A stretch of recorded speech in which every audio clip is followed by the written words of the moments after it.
All right, good evening, everyone. We're going to get started in a most punctual way due to our online in-person hybrid format. So it's my great pleasure to welcome you in person and online this evening. My name is Laura Matacoro, and I'm a historian and associate professor in the Department of History at Carleton University, which is located on the traditional unceded and unsurrendered territory of the Algonquin Nation. And I was thinking about this land acknowledgement as we gathered here this evening, thinking about how grateful I feel as an uninvited guest on these lands to be able to gather and share ideas and meet and exchange. And so I'm very grateful to everyone for being online and in person. Before introducing our guest speaker tonight, I want to take a few moments to introduce the Shannon Lecture Series and give a round of thanks. Those of you who've been attending regularly, I apologize. I had the best of intention to coming up with an entirely new way of framing thanks and introductions, but I did not come up with something new. So it's the same thing you've been hearing for weeks now, but they are very heartfelt thanks, and so I want to make sure to start with this. The Shannon Lecture Series is now in its 21st year and is the result of a generous donation by Lois M. Long in memory of her parents. Lois wished to support the department's efforts in the field of Canadian social immigration and local history. Over the years, the series has expanded these themes, all the while staying true to the spirit and generosity of the original gift. And this fall's edition builds on the series' original focus to elaborate themes of voice and methodology, resistance, borderlands, public history and engagement, and Indigenous histories of place and displacement. And I'm sure we can add more to the list after hearing from Dr. Amy Villeret tonight. For this series, a big thanks goes out to everyone who's accepted invitations to participate, who has attended, as well as the magical people who've worked behind the scenes to make things happen. So I'm very grateful to James Miller, chair of the Carleton University History Department, as well as Dominique Marshall, who's here, chair of the Shannon Committee. I also want to thank Darlene Moss, Tanya Schwartz, and Joan White for all of their administrative support, which knows no bounds, as well as Steve Schwinghammer and Sam Nicholson for their excellent help at all times. I'm also grateful to Dr. James Milner and the Migration Diaspora Studies program at Carleton for their generous support. They've been the ones paying for food, and so please enjoy. We're currently having a battle of the caterers, so you can provide feedback on that as well. And then finally, a big thank you to Gwen Davey and all the staff here at Dominion Chalmers, including Ash and Troy, who've been taking care of the technical piece. And as I say each week, the title of this lecture series, Rewriting Refuge, can be read in many different ways. At the core of this series is a desire to ask different questions of the past with an eye to imagining different possibilities and, I hope, more hopeful futures. As our speaker tonight will make clear, though, and as recent events have shown, resettlement and sanctuary are not unproblematic, easy solutions, and they often disguise persistent and enduring structures of oppression. Our speaker tonight has braved an Ottawa November to join us. There was snow on the ground, especially for you, Amy. And I'm delighted to introduce Dr. Amy Villarreal from the Department of Anthropology at Texas State University in San Antonio, Texas. In a rare moment of joy and light during the early days of the pandemic, I connected with Dr. Villarreal after reading her 2019 article in a special issue published by Radical History Review on the subject of sanctuary. In the article, Dr. Villarreal offers a quote, reorientation of sanctuaries given terms and historical trajectories. And as she notes, and again I'm quoting here, as Indigenous people were displaced from their homelands or forced to congregate in missionary compounds, they became refugees in their own homelands. And so there are many connections with this piece with Dr. Lozier's talk that we heard last week. And crucially, Dr. Villarreal underscores, and again, I'm quoting, the resulting Indigenous sanctuary escapes can be understood as transformative space-making projects that allowed Indigenous peoples and knowledges to survive colonialism and continue into the present. She notes that restoring Indigenous and African sanctuary escapes to the origin stories of sanctuary movements in the Americas revitalize and also complicates contemporary imaginings of sanctuary's potential as a radical or transformative practice. These kinds of interventions and Dr. Villarreal's wide-ranging and creative interdisciplinary scholarship in the changing studies of refuge, place, and migration, and, these kinds of interventions and Dr. Villarreal's wide-ranging and creative interdisciplinary scholarship have been changing how we think about refuge, place, and migration, and it's a delight to welcome you here tonight. I will just say, by way of formal introduction, because I do like to end with this. As a Chicana with roots in New Mexico and Texas, Dr. Villaret descends from farm workers, faith healers, educators, and community workers whose collective spirit she brings to her teaching, scholarship, and creative projects. Dr. Villaret was part of the creative team, for instance, that made the award-winning documentary Frontera, Revolt and Rebellion in the Rio Grande, which came out in 2014. And her forthcoming book, Sanctuary Escapes and the New Mexico Borderlands, Movements and Revivals Across the Secular Religious Divide, tells time-traveling stories about how people form bonds of solidarity, protection, and care in moments of social and political crisis. And these are Amy's words, are much more sophisticated than mine. But thank you so much for being here. We very much look forward to your talk.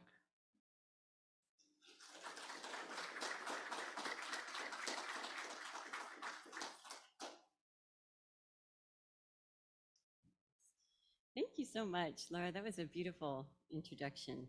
I really appreciate that. And thank you to the History Department and everybody that was involved today, and to you all for being here and spending your evening time here at this lecture instead of in front of the television or relaxing in some way. And I also appreciate those of you who are joining online. So thank you for being here. All right, I think we're starting here. Okay. So the title of my lecture today is Sanctuary's Unruly Subjects, Dissidents, Fugitives, and Refugees in Post-Civil Rights America. As thousands of refugees, many of them families with young children, escaping violence and political instability in Central America, Venezuela, Haiti, and elsewhere, gather at the Mexico-Texas border with hopes of making a livable life in the United States or further north in Canada, the possibilities for asylum become more restrictive and the journey ever more perilous. In July 2023, Texas Governor Greg Abbott's Operation Lone Star intensified, this time obstructing the Rio Grande with razor buoys, underwater nets, and concertina wire to deter migrants or snag them while crossing. He also began shipping migrants to so-called sanctuary jurisdictions, effectively creating a refugee crisis in places like Chicago, New York, and Denver, Colorado. The Department of Justice is suing the state of Texas for violating federal and international law, but in the meantime, the floating barriers and territorial death traps, or what my colleague Annette Rodriguez calls terrorscapes, will remain.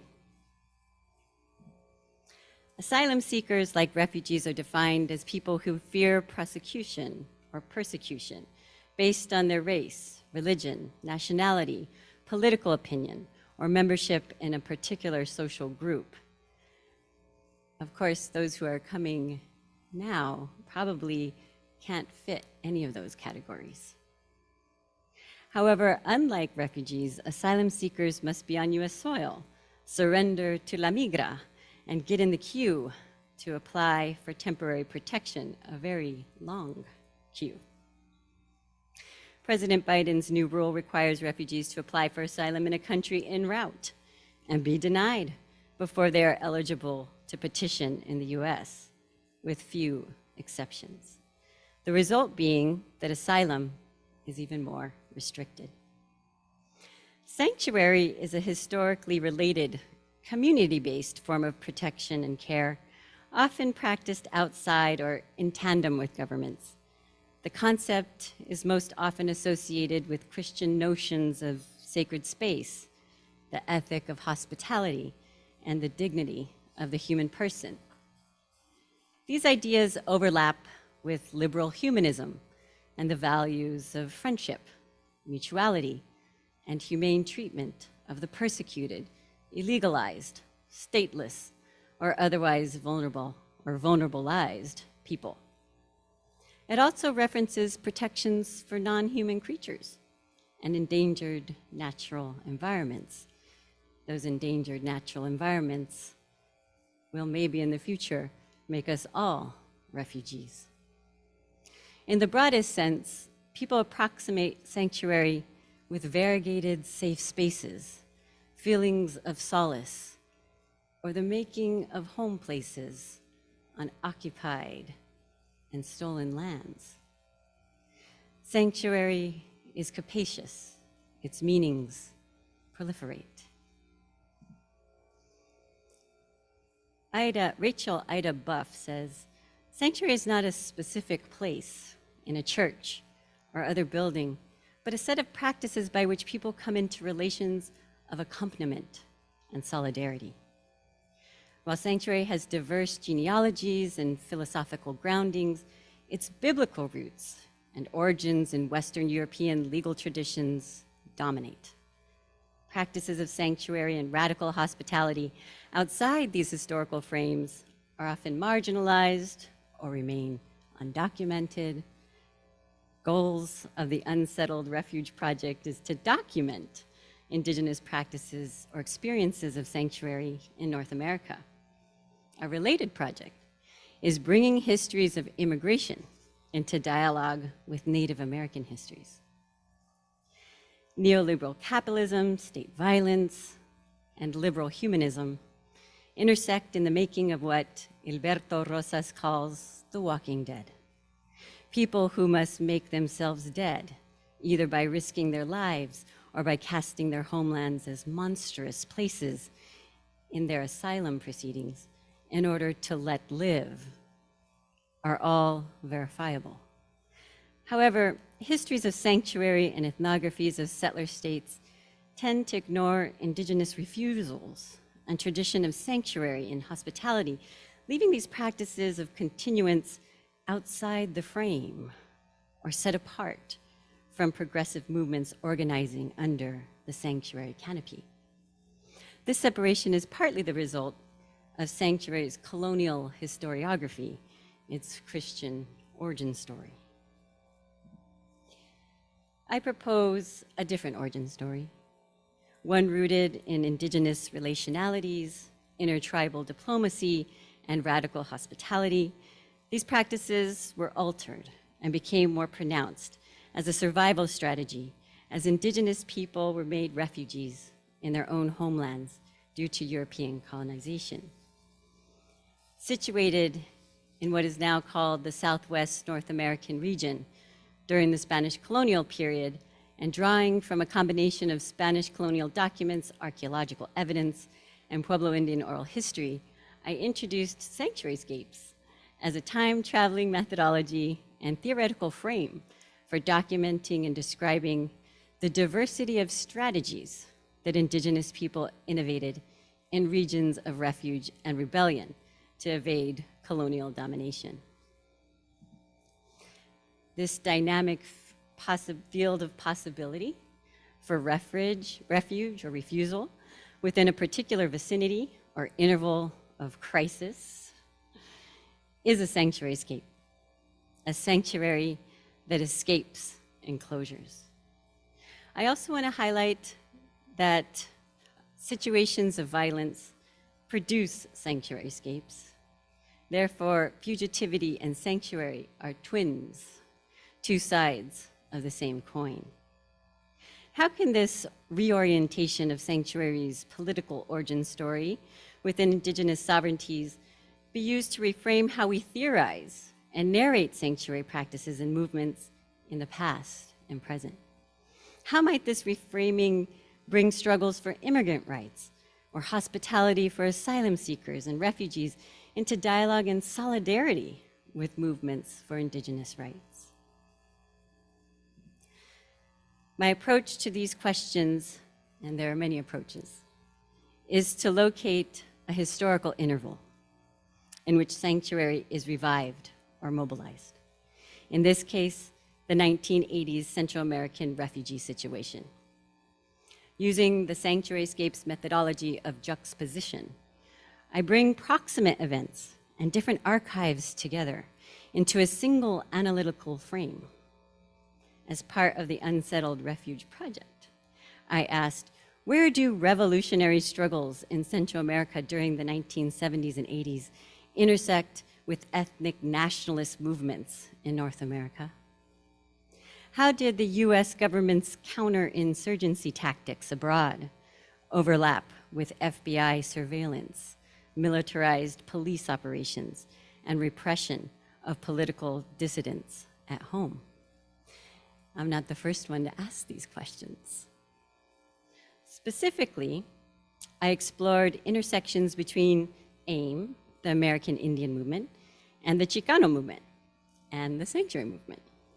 Those three things aren't usually read together. These movements were motivated, at least in part, by spiritual or cultural revivalism, the politics of refusal, and grassroots mobilization.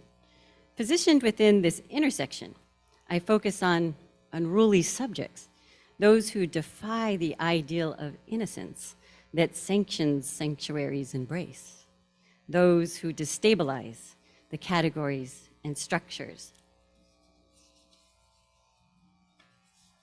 My pages are stuck together.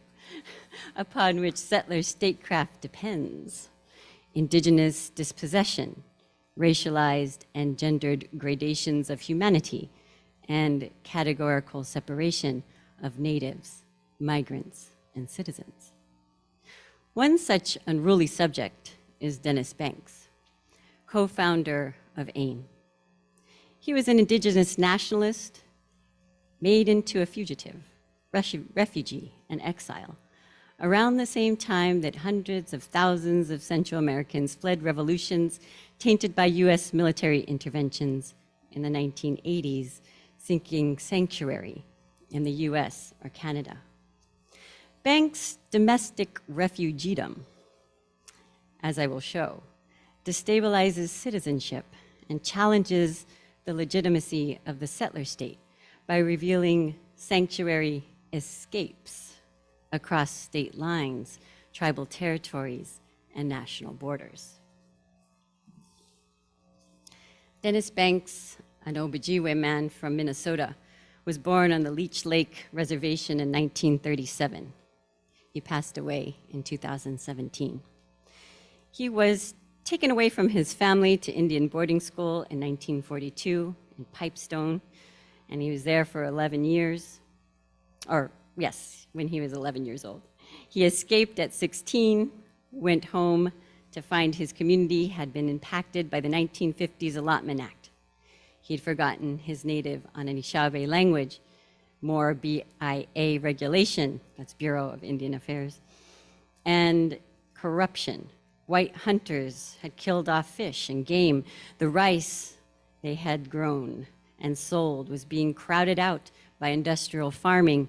There was deep unemployment, illness, and despair. These conditions, you could probably imagine, are the same in Central America, the same conditions that led people to rebel against their governments, peasant revolutions, everyday people organizing in Catholic-based communities, priests taking on, and religious folks taking on these movements and collaborating with them. Dennis Banks and Russell Means founded AIM in 1968 in response to these dire conditions of indigenous precarity in the Americas. After participating in various actions that received national attention, the occupation of Alcatraz Island, the occupation of the National BIA office, and the Trail of Broken Treaties caravan, the movement turned its attention to Pine Ridge, South Dakota. In 1973, after community efforts to expel corrupt BIA police failed, AIM took up arms alongside members of the Lakota Sioux in a 71-day standoff with federal agents and police at Wounded Knee, the site of the massacre of 300 Lakota by US Army troops in 1890. An estimated 2,000 supporters joined the insurgency, including some Chicano activists from Denver and New Mexico. They also organized supply caravans to the revolutionaries. Many people were killed or injured leading up to and during the occupation. However, it was in the 2 years following that the violence really ticked up and lasted well over 5 years after the initial uprising. The Pine Ridge community's long-standing grievances, government corruption, cultural genocide, and ongoing dispossession came to stand for indigenous grievances everywhere, in the United States, in Canada, throughout the Americas. The siege at Wounded Knee became a symbol of North American indigenous resistance and declarations of sovereignty. While much has been written about this historical moment and the AIM leaders involved, my focus is on Dennis Banks and his family's sanctuary escapes across state lines and national borders. Dennis Banks fell in love with Kamuk Nichols, a Lakota Sioux woman from Pine Ridge, in a time of revolution during the occupation. Amidst the turmoil and with the FBI on their trail, the couple escaped, along with a few others, from the militarized encampment in May of 1973 and crossed the northern border into Canada. They traveled to Yellowknife in the Northwest Territories with the assistance of the director of the Native Indian Brotherhood of Canada. From there, they went to the small village of Ray Lakes, a reserve only accessible by chartered plane. In his autobiography, Ojibwa Warrior, written in 2004, Banks wrote about how the Northern Dene chief welcomed them and offered them hospitality. They built a cabin, adopted local customs, and lived at Ray Lakes for nearly a year. According to FBI records, Banks and his allies were planning to create a sanctuary scape between the US and Canada for AIM militants to evade capture and to transport supplies for the revolution clandestinely over sovereign territories. As far as we know, this plan never materialized. The FBI, in collaboration with the Royal Canadian Mounted Police, discovered where Banks was hiding. They recruited an undercover agent, Douglas Durham, to infiltrate the group. Police cut off resources and mail to the village, and the community had to ask the AIM contingent to leave. Durham helped them escape across the border into the United States without alerting authorities. Of course, he was an FBI agent. After gaining Banks' trust, Durham convinced him to return to South Dakota to face legal proceedings related to the siege. Banks and his compatriot Russell Means stood trial in January of 1974. After 9 months of proceedings, the Chief Judge Federal J. Nichols of the Federal District Court in South Dakota dismissed all of the charges against them on grounds of governmental misconduct, suppression of evidence, illegal electronic surveillance, perjury, and other irregularities. The government relentlessly prosecuted AIM leaders and other civil rights activists throughout the 1970s and 80s. Despite being acquitted for his role at the Wounded Knee occupation, Banks was indicted on riot charges related to his involvement in a peaceful protest that occurred at the Custer Courthouse against police brutality, of course, and ended in a violent brawl. This incident occurred 2 weeks prior to Wounded Knee. Banks stood trial again in 1975 and was convicted of conspiracy to riot. Of course, this charge was levied against many civil rights protesters. He faced up to 11 years in prison. Convinced that he would be killed in South Dakota, State Attorney General William Janklow threatened to put a bullet in his head. Banks fled to California with Kamuk and their baby girl Tashina before his sentencing. In the meantime, Pine Ridge continued to smolder. When 2 federal agents were killed, the area became a war zone. And this is, of course, when Leonard Peltier and other AIM leaders flee to Canada. AIM decided to gather arms for the warriors at Wounded Knee who were enduring FBI raids and running out of ammunition. Banks, Kamuk, Anime Akwash, and 2 others headed back in a trailer, given to them by none other than Marlon Brando. He also gave them $3,000 towards the cause. They filled the trailer with supplies, guns, supplies for the revolution.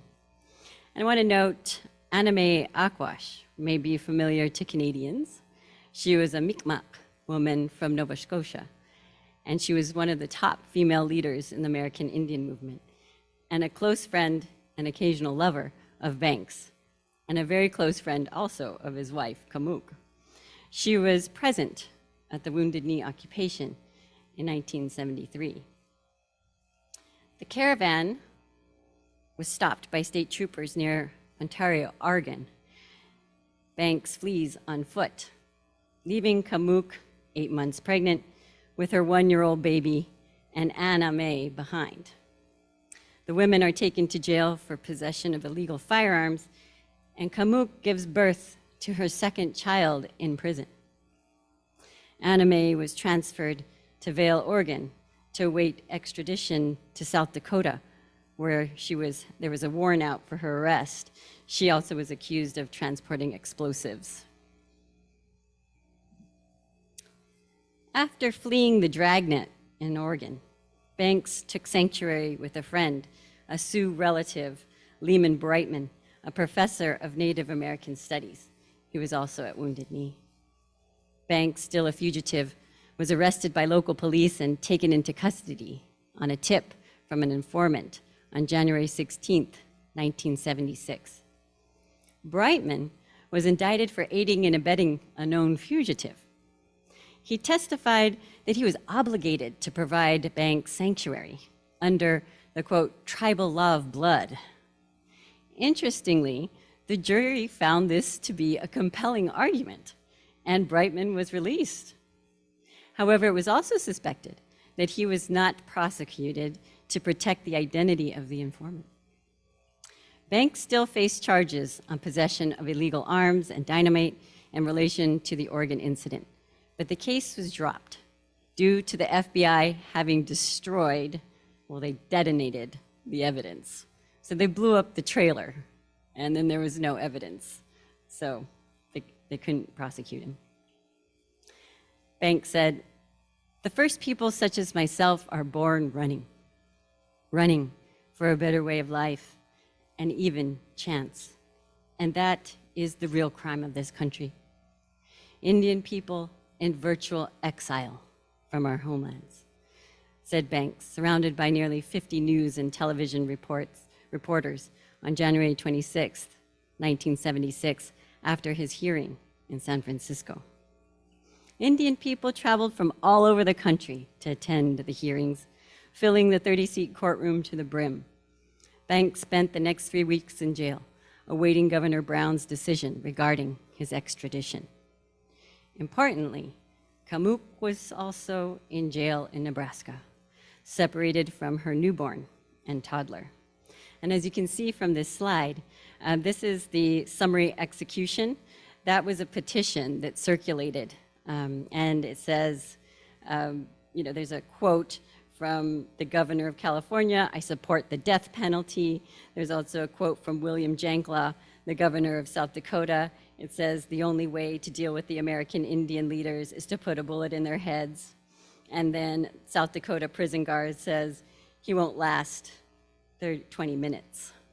And so this petition card was sent, as part of the Defense Committee to galvanize support for his stay of extradition to South Dakota. And that movement was actually really impressive.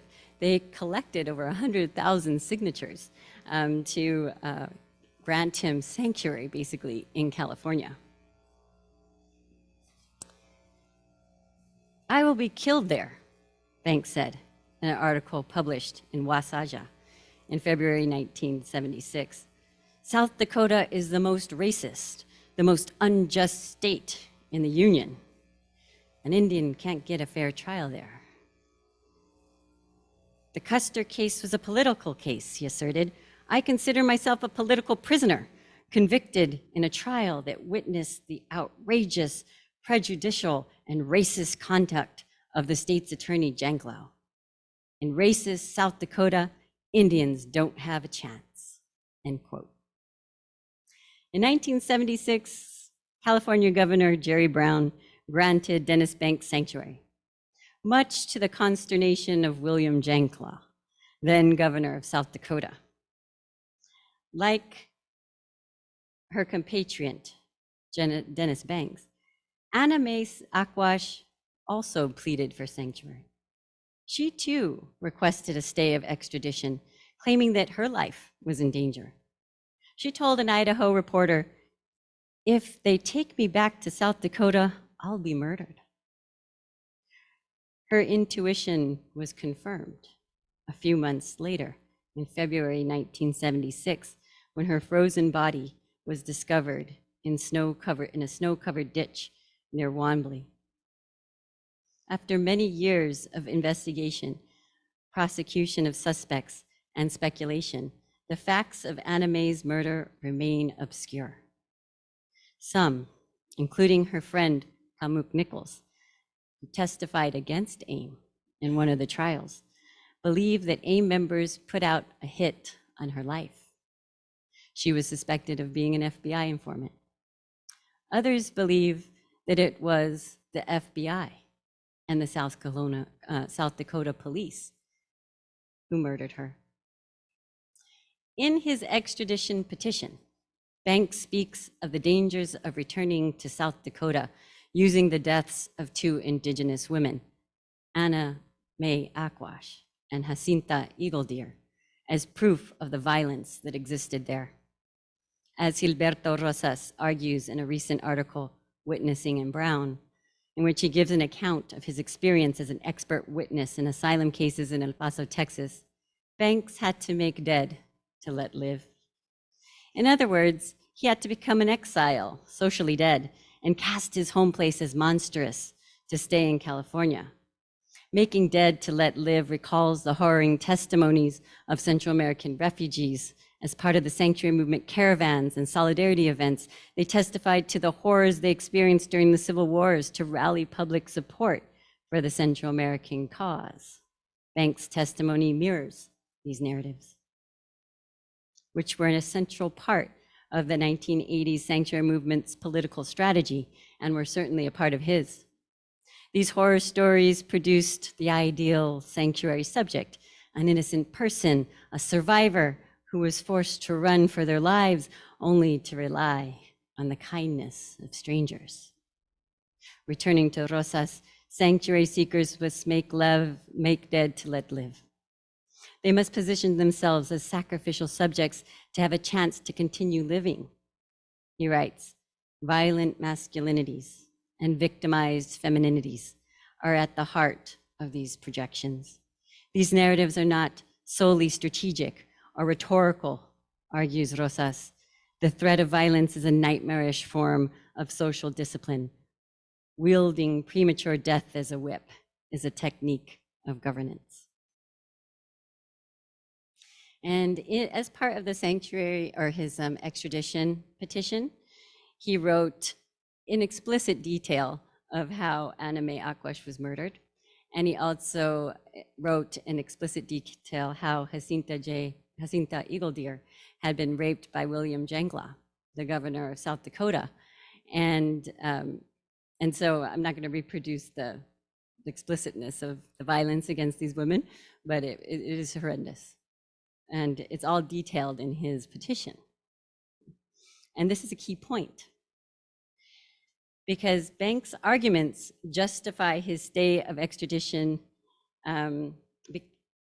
His arguments justifying his stay of extradition rests on the violence enacted against Indigenous women, Jacinta Eagledeer and Anna Mae Aquash. There was no stay of extradition for Aquash, who had also pleaded the courts to stay in Oregon, or for Eagledeer, who was found dead in 1976 after accusing William Janklow of raping her while she worked for him as a babysitter on television during his campaign for governor. Both her and her mother were murdered. The precarious lives and unnatural deaths of Jacinta Eagle Deer and Anime Aquash substantiate the social fact of violence in South Dakota that threatens to kill banks. The crimes against humanity that had already taken the lives of over 200 residents of Pine Ridge since the protests began, and thousands more of their ancestors under European colonialism. The petition reiterates Banks' proximity to death at the hands of the armed white racists, law enforcement, prison guards, federal agents, and government officials. These amorphous threats to his life make it impossible for him to return to South Dakota.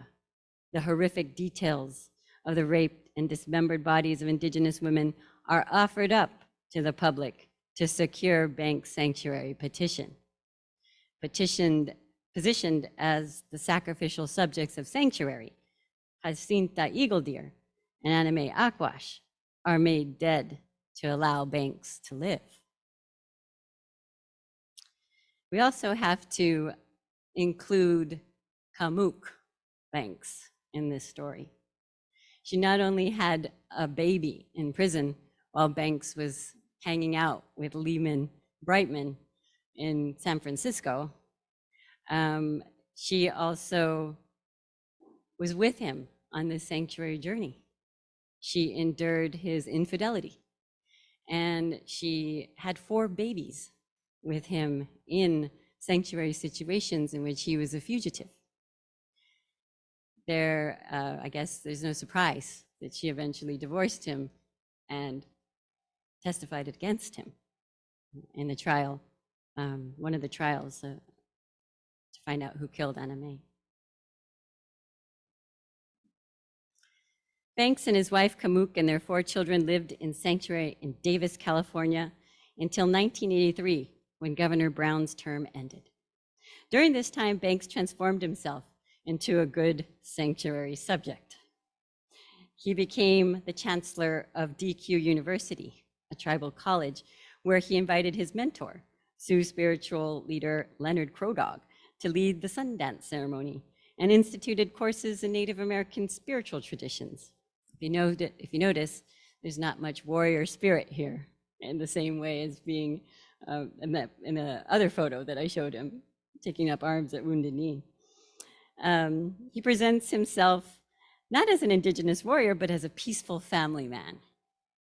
When his California sanctuary interval ended, the Banks family stayed in Onondaga territory near Syracuse, New York, for about a year. The governor at the time, Mario Cuomo, the elder Cuomo, allowed him to stay in New York as long as he remained on the reservation. Tribal leaders granted them sanctuary in the Longhouse with a ceremony under the Great Tree of Peace. Leon Shenandoah of the Haudenosaunee Grand Council said in an interview, "Banks is a man without a country. He is an educator and an Indian, a man of peace. In our tradition, we must shelter him." The words of Chief Prowlis, also of the council, were more forceful.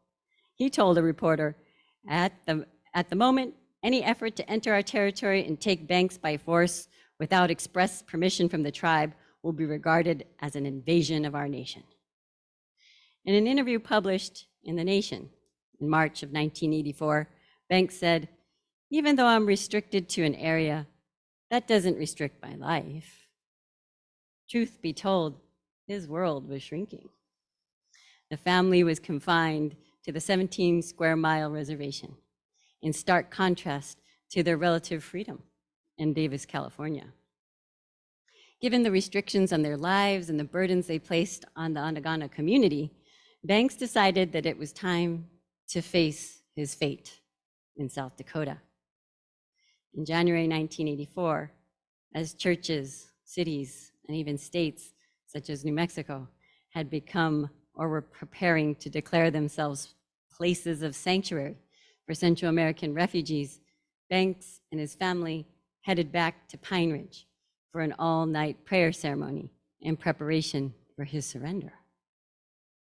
When they arrived at the Rapid City Airport the next day, the road was lined with press vehicles. The media swarmed Banks as he emerged from his car, his long braids bound in leather and wearing a ribbon shirt, he addressed the press, holding his 3-year-old daughter, Tokala, here pictured, the daughter that Kamuk Nichols bore in a Kansas City prison. Then the ritual of surrender took place. An Andaganda elder gave him over to a Lakota spiritual leader. Each of them whispered prayers as Banks was ritually exchanged from one tribal authority to another. Finally, the sheriff of Rapid City took the 47-year-old father, teacher, and cultural revivalist into custody. On October 12, 1984, Banks surrendered and ended his circuitous sanctuary saga that began and ended at Wounded Knee. "I've been running a long time," said Banks in his prepared statement before the judge. "I've been running from discrimination. I want to turn around and head on. That's my purpose. To live with my family is my purpose. My family is strong. I'm prepared to stand before you and accept the sentence. And I'm also prepared to carry on." A very different statement than his statement previously when he was trying to stay in California. Judge Young gave him the same sentence in 1984 that he was owed in 1974. 3 years in the Pennington County Jail. Banks served 1.5 years of his sentence. After 10 years in exile, he finally went home to Oglala. Sanctuary's unruly subjects reveals how dissident citizens can be made refugees, thereby making both these categories fragile. Therefore, domestic refugeedom unlinks sanctuary from immigration politics and the politics of innocence, the separation of people deserving of protection and care from those who are deemed undeserving. Domestic refugeedom is the point at which the social condition of illegality and the dissident subject converge. Thank you very much. The end of the talk.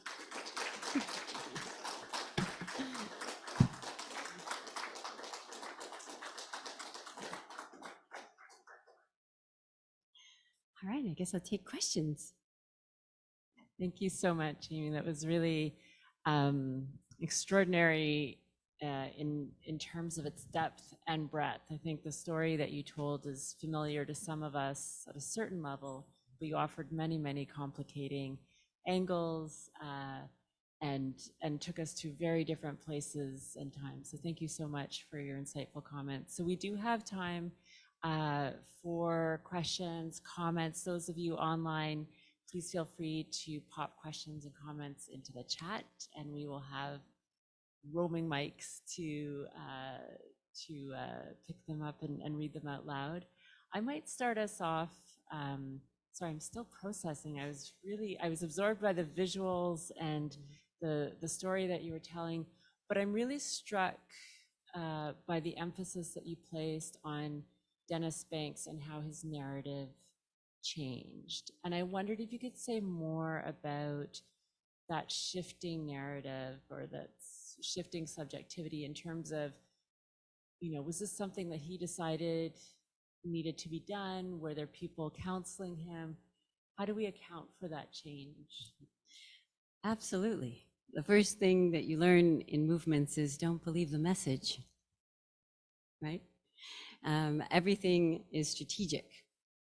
Even taking sanctuary in Hanunnusani territory, which has its own history, was significant. Everything he did was strategic and calculated in a way in order to stay out of South Dakota. What I found really interesting was his narrative of the stay of extradition to get him sanctuary in California was so similar to the narratives of Central Americans during caravans. And of course, Gilberto Rosas calls that a narrative of making dead to let live. And you have to make yourself into the walking dead to not get sent back. So that was, I think, how all of those narratives kind of converge, and the sanctuary movement is happening while Dennis Banks is having his own sanctuary journey, and they're overlapping in certain ways, but they're also pulled apart. And so that's what I find really interesting about his sanctuary saga.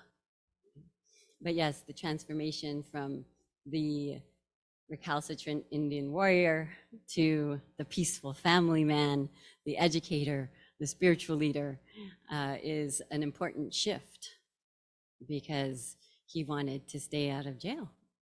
And at the time in 1984, AIM was already on its decline. It had already been not disbanded necessarily, but it had been neutralized by railroading of its leaders.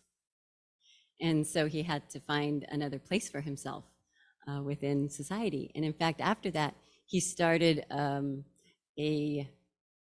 I guess it was kind of like a wellness, healing, and kind of like workshop. And he did that workshop in Santa Fe, New Mexico. And my neighbor, and who was my babysitter growing up, she was a teacher at Santa Fe High School, where I went to school. And she invited Dennis Banks to come and speak to her class. And she got in big trouble for it. And so, he was doing talks, he was like on the speaker, circuit, and he had this, kind of spiritual revivalist workshop. And that was the work that he did thereafter. I have more questions. So Ellie's got a question. And if you could introduce yourselves, that would be great. Thank you for this terrific talk. My name is Ellie Shermer. I'm a historian, and I have some questions to relate to all the wonderful things you covered to the title of your talk, which is really rooted this in post-civil rights America. So what I'm curious about, because your story with Banks actually started at the end of what historians think of as the long rights conscious 60s. So I'm really curious if you see earlier roots to where a figure like Banks would emerge, but also I think in your talk, when I'm hearing about the question of race, sex, sexuality, police brutality, and also like the importance of the Supreme Court changes so that you would throw out those kinds of the terrible evidence procedures and things like that. If you're seeing in your story also a way for us to get a clearer sense of late 20th century America, and in the Canadian context too, you have the rights being added to the Constitution in the 60s. So do you see yourself, this story, really shifting how we're thinking about the 20th century? Yes, absolutely. I think that the revolutionary spirit, I was talking to Laura's class this afternoon, and I have a friend, Thea, who is the niece of Corky Gonzalez, who was one of the leaders of an ethnic nationalist movement in Denver under the Crusade for Justice. And she says that when she was a child, she believed that the revolution was coming and they were preparing for it. And she went to school, in Chicano schools, and she had this very unique experience of, that being raised in an anti-imperialist, anti-decolonial milieu, I guess you could say. And I think what happens why I call it the post-civil rights kind of period is because we see through Banks' story that transformation from the armed revolution to an academic kind of, I guess, grounding of revolution. So instead of Jorge Gonzalez, doing his ethnic nationalist movements, we see the rise of Chicano studies, the rise of American Indian studies, that those people raised as children in the revolution, and even those that participated in it, start to enter academia. They go on the circuit, to talk about the movement. The movement becomes an object of, I guess, academic concern. And then it moves into universities. And so I think that that's what we see too with Dennis Banks's story. He was starting a tribal college and while he was in sanctuary in California. And that transition is emergent in his own story.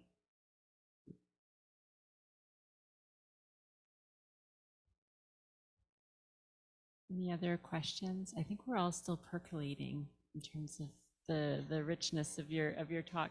I have a couple of questions, so I might just throw them both out there and see where we go. One is, I'm really struck by the comparisons or the connections that you're drawing between Dennis Banks and the American Indian movement and what was happening with the sanctuary movement in the United States and Canada in the 1980s. And it's been really interesting to learn more about that movement and see how people involved, you know, in terms of designating churches as sanctuaries for migrants, were paying attention to who was Indigenous. And that became part of the discussion, particularly in Arizona, around the kinds of protection and hospitality that would be offered. And so I guess I'm wondering in part, does Dennis Banks' indigeneity matter, and to whom? And then the other question I have, again, I have many, but I'm gonna stick with the two to start with. It was really interesting to hear about that initial year that he spent in the Northwest Territories. And I'm really struck by the fact that none of his time was quiet. You know, sanctuary is often described as liminal and still, and people sort of in carceral situations where they're waiting to find out what happens next. Dennis Banks is extremely active, it seems, wherever he goes. And so does that kind of activity make us think differently about sanctuary as well? Definitely in this period, the people that were offered sanctuary in churches also had to agree to be part of the movement. And so they were in caravans and talking about their stories and going to churches and convincing people to support the Central American cause. And it was a very successful strategy. And it wasn't just, you know, people, mostly white middle-class people that got involved in the sanctuary movement. And I see this divide, you know, throughout.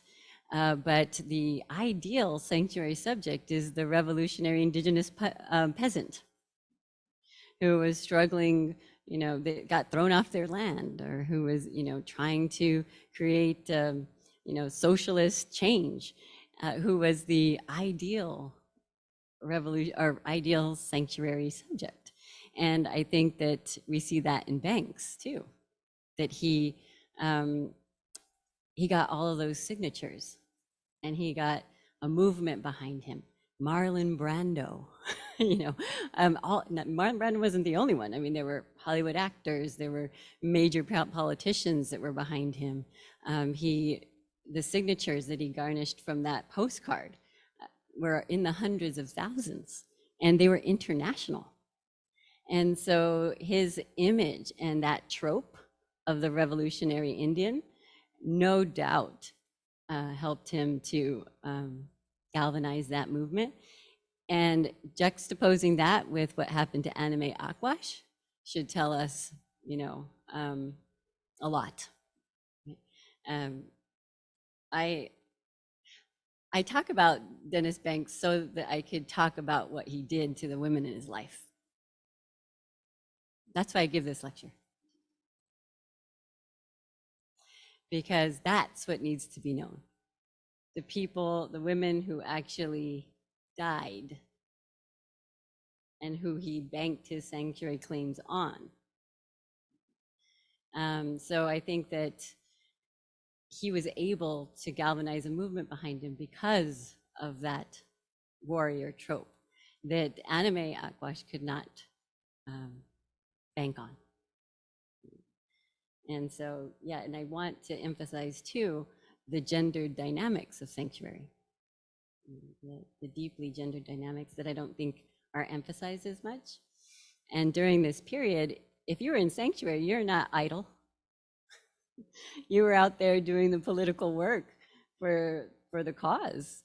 And now when people take sanctuary in churches, they are part of a movement. They are part of an immigrant rights movement.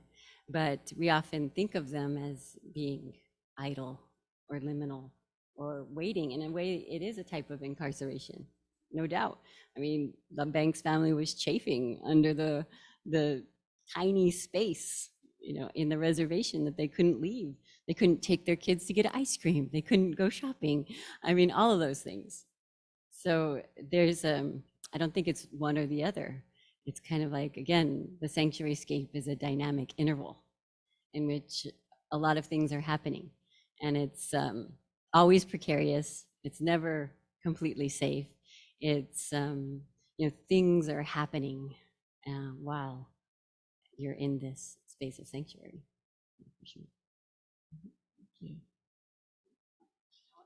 Now I have to run around. Hi, I'm Rebecca. I'm a PhD candidate in the history department at Carleton, and you kind of just touched on my question in your answer about taking their kids for ice cream, but I can't help but want to know more about the experiences of Banks and Kamuk's children and what growing up in sanctuary circumstances or being born into sanctuary circumstance would have looked like for them. Oh yeah, that's one thing that I would have loved to do, to be able to. And Kamuk's still alive, and so are her children. In fact, because Tashina appears in his documentary, so she's very active, and she's the biggest, well, in the documentary, the biggest supporter of her father. And but the other siblings don't appear in the archive. I did find some evidence of the younger daughter that was born in prison, Takala, of her having been in a mental hospital and having attempted suicide. So it definitely had an impact on the children, and certainly on Kamuk. And of course, those are the stories that remain sequestered in sanctuary. And I think that maybe they should be, because we can follow Dennis Banks' very visible path, and only find traces of the women he left in the wake. But at the same time, I don't think it's my project to go out and find them, to interview them. So, excellent question. Thank you. Dominique Marshall, historian at the history department here as well. Maybe you told us all you knew about these women, and it's a sad story all around. But did you find ways by which these women try to reinvent themselves as well, like he did? Like, do they try stuff in order? Yeah, have we got similar? How does it end for them, or how does it, Well, there's a whole book about Anime Akwash, and there's been a few dissertations as well that talk about her life and her migrations. What's really interesting is her life started, she started as a migrant farm worker, basically. Coming from Nova Scotia and going to places in the United States to work. And then she got kind of swept up in the movement. So I find that her story, she's a migrant. She's a migrant worker who becomes part of AIM.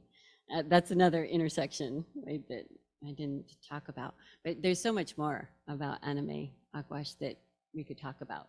Her whole life is, and still there's a lot of theories about why she was murdered and who murdered her. Kamuk, she testified against AIM in one of the trials against a person suspected of murdering Kamuk. Murdering Anime. So she definitely made a name for herself as turning against AIM. And their deaths, or Anime's death in particular, turned a lot of women away from AIM. And they said, well, we're done with this, machismo and, this, these men who are treating us so terribly, and we're going to go along our own path and do our own work, which is community work. And so that's documented too, of women turning away from the movement at that point. So yeah, definitely the women of AIM is a whole nother story, an important one. Can I ask, just quickly picking up on that, the extent to which AIM was ever intended to be a kind of refuge for, is it at all appropriate to think of the organization in that way in terms of the many people that it was bringing together in this sort of militant way? Or because and I would love to hear more about the ways in which people are alienated, particularly women, from this movement, but was it ever meant to be this kind of place where people could not feel safe? That's not quite the phrasing I'm looking for, but this idea of creating some kind of community and you know, admittedly a militant and very directed one, but was it meant to be safe for people? Well, I think that just like I'm comparing it to the Chicano movement, which I know more about, that there was, these are people who started these movements for people who had suffered and survived the boarding school system. And they were coming home and feeling alienated from their own communities and also seeing their communities decline in a horrible way. And they were looking for a way to revitalize their culture, declare land back, assert their sovereignty, create native institutions. And they did all of that. So, you know, Chicano movement is similar in that way. It was very much rooted in a spiritual regeneration of thinking of themselves as a new people. So I think that that part of it is very compelling. For sure. Any other questions or comments?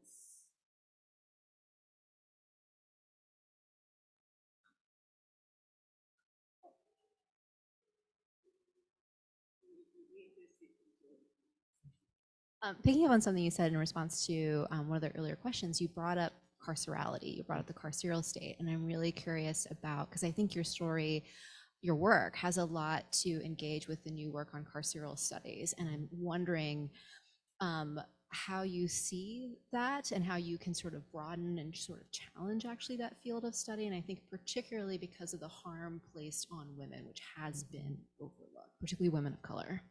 Yeah. There's a wonderful book by Shannon Speed, Incarcerated Stories, in which she goes into detention centers in Texas and actually documents the incarcerated stories of Indigenous women who had escaped their homelands in Mexico and Central America. And she says that she had to smuggle out their stories because they spoke Indigenous languages.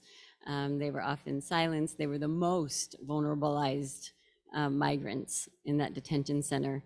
And even their stories couldn't be told. She had to smuggle them out, you know, little by little, helping them in some way, you know, that she was there, and it couldn't be known that she was doing that work. And so I think that part of the reason why we don't see those stories is because they're really hard to get.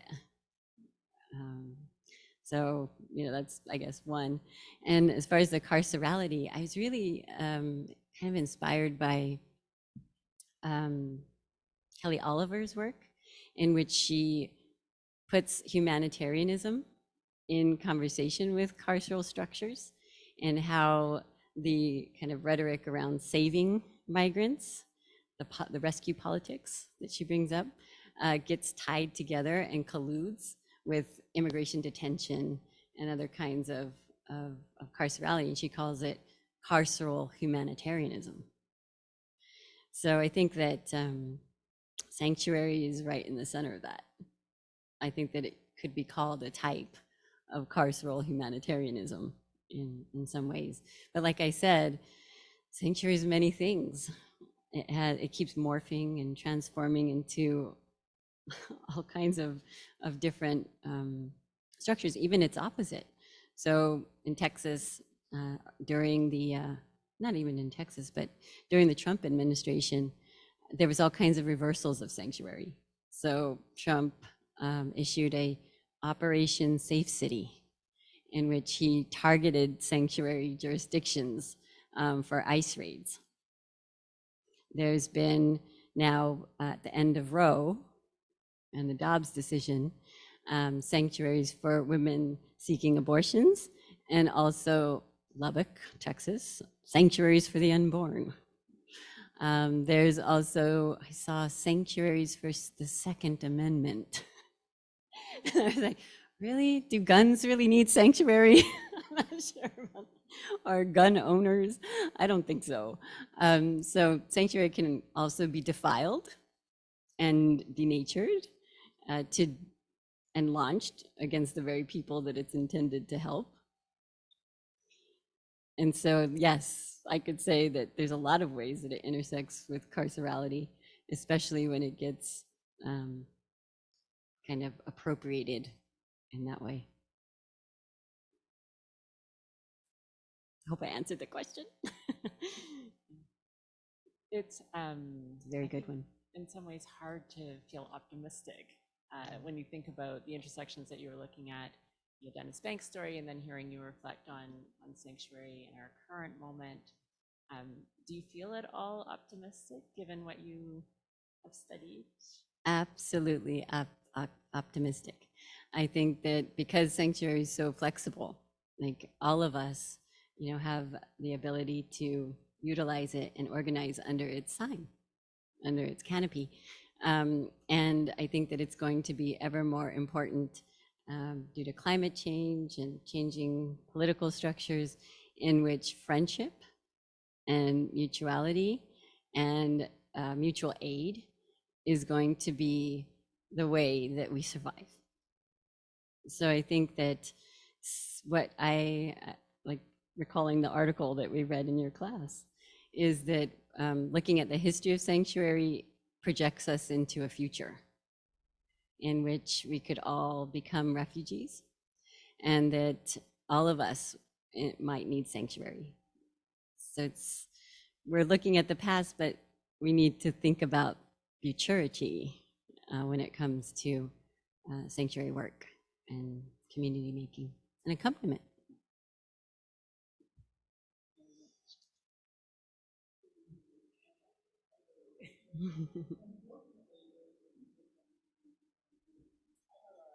Although that is such a hopeful note to end on, I had a question. Thanks. So I'll introduce myself, Sam Michelson, PhD student. So nice to meet you. Thanks so much for your presentation, Dr. Villarreal. I don't know if I'm pronouncing that right, Yes, but that's right. you mentioned, I think at the beginning when you were framing sanctuary as a concept, you talked about asylum. I was wondering if you could expand more on how you think about those two terms in relation to each other, and how you see them as different and how they've operated differently historically, sanctuary and asylum. Sure. So yeah, asylum is what states do. It's the political asylum, and states get to decide who they want to grant asylum to. They have a whole legal structure and queue and ways in which people have to petition the state. Gilberto Rosas says it real clear, him serving as a witness, like what you have to do to get asylum. Make your homeland monstrous, a wasteland that you can't return to.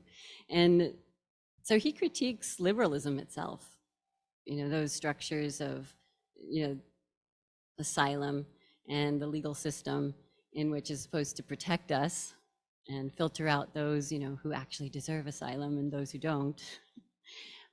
So he's very critical, about that and what it forces people to do.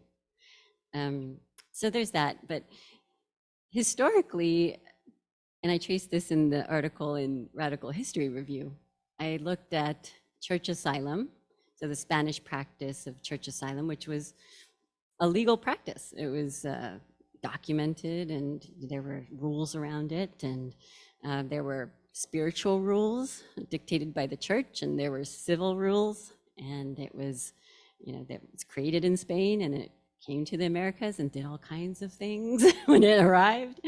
And And then there were also indigenous sanctuaryscapes, and indigenous people used Pueblo cities of refuge. You saw the slide of the different cities of refuge that archaeologists have just uncovered. And they were very interesting places where different indigenous communities had come together to live in an area where they hadn't lived together before. They had dual kiva systems, they had revolutionary symbols, they had, kind of a nation building project. And then there were autonomous regions, right, of where Apache, Comanche bands controlled, and Pueblo people escaped there too. But once you took, people often don't realize this, but you could only take church asylum if you were a Christian. And if you're an indigenous person, you had to submit to baptism. Once you submit to baptism, you enter the mission as a neophyte. And if you leave the mission, you become an apostate. And that's a crime against both God and the state. So I think what happens too that we often miss is that spiritual element that gets secularized when we talk about sanctuary because of its entering into policy worlds.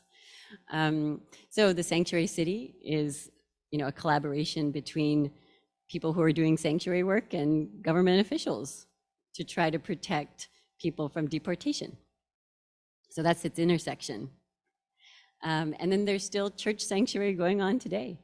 People still take sanctuary in churches. So that asylum kind of animal is a whole other animal, but it's historically related to church sanctuary. And so what I tried to do in my article was kind of think about it in a different way as an indigenous survival strategy in regions of refuge and rebellion, and see how it articulated with Christian and colonized spaces, but also show how there were dynamic ways that indigenous people had always had diplomacy and relationships, and how they were utilizing those structures as well. So it's, again, a complicated scene, but I think what makes sanctuary unique, and I think it has possibilities, is because it's so rooted in community and accompaniment, and it can kind of detach itself from the state and contest what states are doing.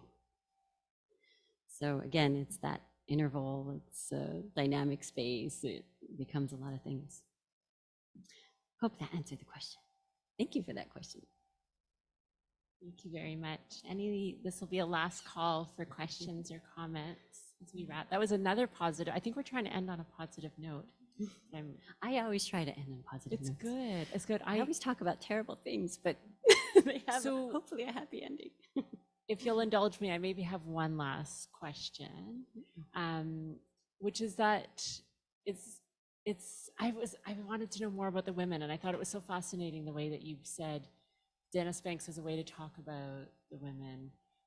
And I think some of the questions were sort of pointed to, well, what about the children? What about all the other people who are involved in these sanctuary families? And so I wonder, where is your research going to take you, and might we encourage you to tell us more about the women? I got the sense that maybe you didn't want to go there, but I want to know why. And so, yeah, I think because I'm not part of that community.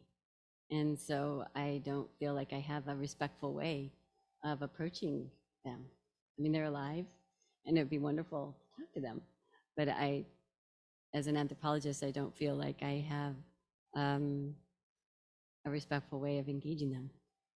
And maybe someday I will. It'd be wonderful. Their stories definitely should be told, because even in Dennis Banks's documentary about his life, Kamuk is completely erased. She's mentioned, but she's like, oh, she's a traitor.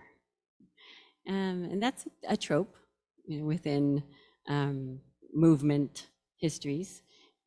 We could think about Chicanas and the Chicano movement, in which the Chicanas are said to have separated from the movement and started their own Chicana feminist project, and they're traitors, all the way back to La Malinche, of women being traitors to the movement because they're sick of sexism, being marginalized. So yeah, I think that their stories are really important, and I hope somebody will pick them up, somebody who's part of the community. I hope, or maybe Tashina will write her autobiography. That would be amazing. Maybe she is writing her autobiography. Yeah, I hope that they document their own stories. I appreciate that so much. I think it is a wonderful note to end on in terms of how to do historical work, anthropological work, and do it in a respectful way. And thinking about those relationships with communities and the stories that we tell and don't tell, which is a whole other conversation. So please join me in thanking Dr. Villarreal for a really fascinating talk that I think is going to stay with us for some time. So thank you very, very much. Please. Thank you.